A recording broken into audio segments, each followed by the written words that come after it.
Listen, listen, ladies and gentlemen, we got to discuss something involving Tidjane Salaün. We all know the Charlotte Hornets pick up summer league play this Friday, 7 p.m. Eastern Standard Time. Make sure you don't touch that dial.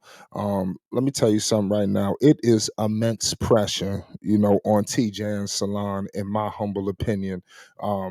This is a make or break season for TJ. I think that the Hornets are moving in an upwards trajectory. I'm not sure how long they're going to be able to carry somebody along. TJ has to show us something, and he has an opportunity to show us something in the coming days. This Friday will be telling. Now he'll be surrounded by some quality players with him. It's not like he's out there on the island by his lonely. When you're talking about his fellow draft mate, KJ Simpson, when you're talking about Con Kneppel, McNeely, we're gonna get into the center. Cal Bruner. I mean, Sion James. The list goes on. The talent level for the Hornets is going to be immense. Now, T. quickly, the man. He only averaged 5 points per game in his rookie year, 4 rebounds, 1 assist. He shot 33% from the field. He played in 60 games. He did bounce back and forth from the Swarm. Now, I want to see this guy do something. I don't want to label him a bust. He's a very enthusiastic player. When he does things on the floor, he's fist pumping, he's going crazy. I want to see that for this summer league. Because Lamelo Ball, Brandon Miller, they need winners. So let's go, man. I got the chief in the building, the legendary BTW. Y'all better pay the utmost homage. Listen, Chief, T-Jan, Friday, um, how much pressure is on him? The Hornets, this was a high pick for the Hornets last year. What's your thoughts on this T-Jan Salon situation as we head into Summer League? The heat is on him. The heat is also on Jeff because Jeff talked him up when he picked him. Flight talked him up, called him a rotational piece, all that stuff. The whole training camp last year. So for so they're going to give him every opportunity to become what Jeff saw when he drafted him. Right? There was some footage of Tidjane with doing some workouts with Charles Lee maybe a couple of weeks ago. With the heavy bag on him, so they're starting to get him into the post, at least getting some post fadeaways done. Of course, his 3 point shot, but they're beginning to put big man work on him now because that is what is going to be needed for the Hornets. The Hornets are on the ascent, but they need a nice big to balance out what they have with Lamelo, Khan, and Brandon. See what I'm saying? They need the inside. They got the outside, the penetration, the creativity. They need the inside game also to complete the process, right? And once that's done, then you can toss it inside to Tijan. You can toss it, to Kalk, Brenner. You can mix up the offense. You can mix up the attack. And Lamelo, being the creator that he is, even from his days of Chino, those types of bigs favor Lamelo's game, right? So there is pressure on Tijan because, in my opinion, Flight, and I'm going to say something. It may not be controversial.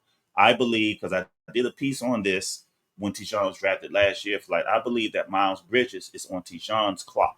I believe that. I believe once Tijan is ready, I think Miles is gone because he's an undersized four, and I think he's going to be the one move. The Miles contract suggests as such, and I think that they're going to use that money to put it into Tijan. They just signed Clark Brenner to a nice second round deal. The same with Sion. And like you said, for the summer league now, these are real players around Tijan now.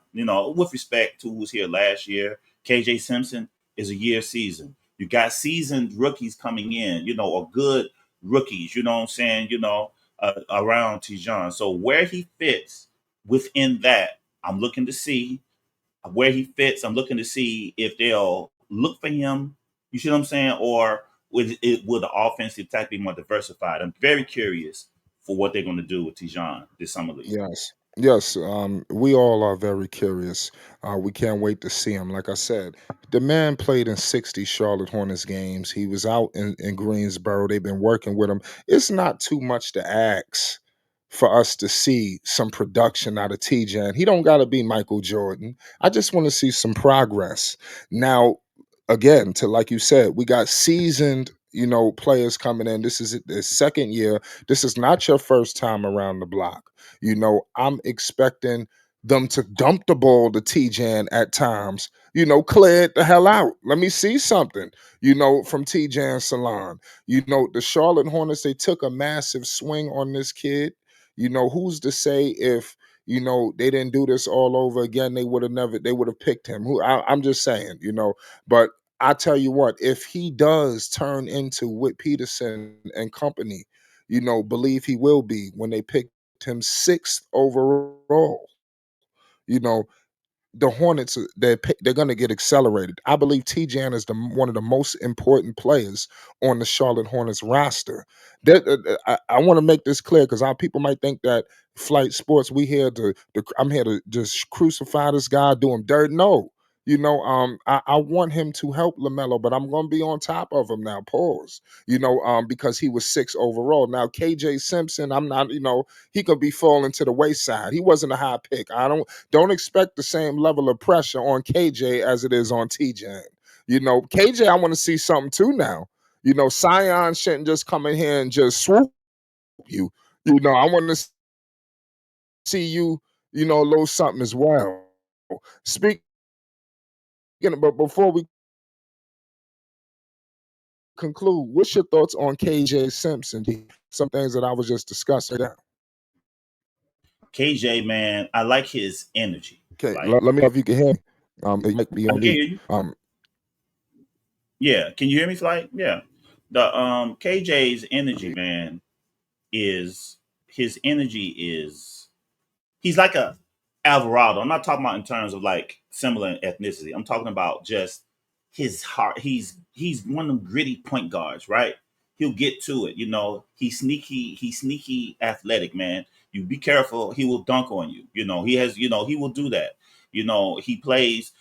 He's raw on defense. So Charles is refining his defensive play with certain principles and everything. But he's a willing defender. He will get into you. Pause. He'll jump onto you, man. He's not ashamed. He's not afraid of the moment. But now, what I like Flight is that instead of competing against Wong, with respect to them, I'm not saying this, with Wong and the rest of them, he got Sion. He has Colin Sexton. Trey Mann is back, baby. So you got that going on in the locker in practice and in the locker room, bro. So and Nick has not yet been moved. So you have all that going on behind the Melo Ball, right? So the competition, like, is here now. It's man sharpen man is still sharpen steel, like. So now we will see, because everybody's looking for a spot.